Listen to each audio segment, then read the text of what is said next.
রিশাদের ব্যয়বহুল বোলিংয়ে রাওয়ালপিন্ডিজে টানা চতুর্থ হার। পাকিস্তান সুপার লিগে দুঃসময়ের মধ্যেই রয়েছে রাওয়ালপিন্ডিজ।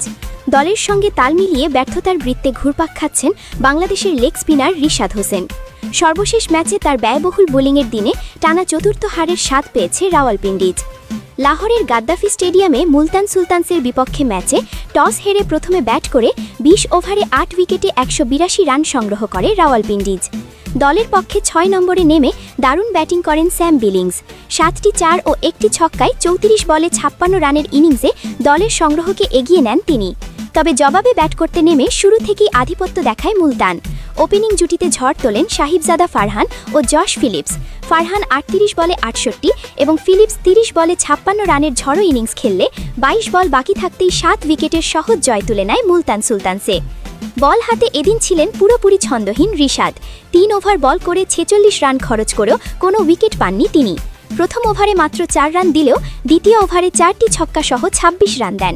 তৃতীয় ওভারেও ২টি ছক্কা হজম করে ১৬ রান খরচ করেন, ফলে আর তাকে বোলিংয়ে আনা হয়নি। তার ইকোনমি রেট দাঁড়ায় ১৫.৩৩।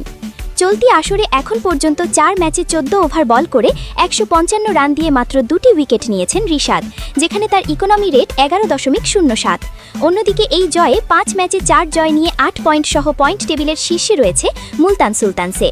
ব্যক্তিগত ও দলীয় দুই দিক থেকেই কঠিন সময় পার করছে রাওয়ালপিন্ডিজ। ঘুরে দাঁড়াতে হলে দ্রুতই ছন্দে ফিরতে হবে রিশাদ সহ দলের বোলারদের।